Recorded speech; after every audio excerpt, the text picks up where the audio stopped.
രാഘവ് ചന്ദ എന്ന് പറഞ്ഞ ഒരു എം പിൻ്റെ ഒരു കുറച്ച് വൈറലായിട്ടുള്ള കുറച്ച് കാര്യങ്ങൾ ഈയിടെയായിട്ട് കാണുന്നുണ്ട്. ഇപ്പോൾ ലാസ്റ്റ് കണ്ടത് വെച്ചാൽ നമ്മൾ ഒരുപാട് ആപ്ലിക്കേഷൻസ് കൊടുക്കുന്നുണ്ട് ജോലിക്ക് ആവശ്യമായിട്ടുള്ള ലക്ഷക്കണക്കിന് ആപ്ലിക്കേഷൻ വരുന്നുണ്ട്.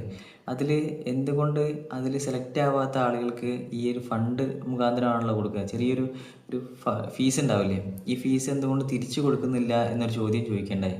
വളരെ പ്രസക്തമായുള്ള ചോദ്യമാണ്. ഈ പഠിക്കുന്ന വിദ്യാർത്ഥികളായിട്ടുള്ള ആളുകളൊക്കെ ആയിരിക്കും കൂടുതലായിട്ട് അത് അപേക്ഷിക്കാം. അപ്പോൾ ഇവർക്കിത് തിരിച്ച് കിട്ടുന്നുണ്ടെങ്കിൽ വളരെ വളരെ ഹെൽപ്ഫുൾ ആയിരിക്കില്ലേ ശരിക്കും പറഞ്ഞാൽ. അവർക്ക് ചിലപ്പം ഒരു വരുമാനമില്ലാത്ത ആളുകളൊക്കെ ഉണ്ടാവും. അപ്പം നല്ലൊരു ചോദ്യമാണ്. അതുപോലെ തന്നെ വേറൊരു കാര്യം ഞാൻ കണ്ടിട്ടുണ്ടായിരുന്നു അദ്ദേഹത്തിൻ്റെ ഒരു പ്രസ്താവന. എന്താ വെച്ചാൽ നമ്മൾ എല്ലാവരും ജോലിക്ക് കയറുന്നത് എക്സാമും കാര്യങ്ങളൊക്കെ ആയിട്ട് എങ്ങനെയെങ്കിലുമൊക്കെ ആയിരിക്കും.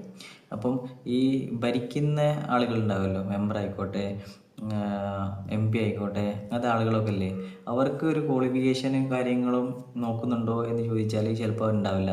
10ാം ക്ലാസ്സും കുസ്തിയുള്ളവർ, അല്ലെങ്കിൽ എന്തെങ്കിലും ഒരു റിലേഷനിൽ കയറി വരുന്ന ആളുകൾ, അങ്ങനെ എന്തെങ്കിലുമൊക്കെ ആയിരിക്കാം. പക്ഷെ അവർക്കൊരു ഇത് വേണ്ടേ, ഒരു മാനദണ്ഡം എക്സാമോ കാര്യങ്ങളോ ഒരു ക്വാളിറ്റിയുള്ള കാര്യമാക്കാൻ വേണ്ടിയിട്ട് അവർക്കൊരു എക്സാമൊക്കെ വേണ്ടേ എന്നത് ചോദിക്കേണ്ടായി. അപ്പം അദ്ദേഹത്തിൻ്റെ ചോദ്യങ്ങൾക്ക് ഒരു പവറുണ്ട് ശരിക്കും പറഞ്ഞാൽ. ഞാൻ കുറച്ച് കാലമായിട്ട് അത് കാണുന്നുണ്ട്.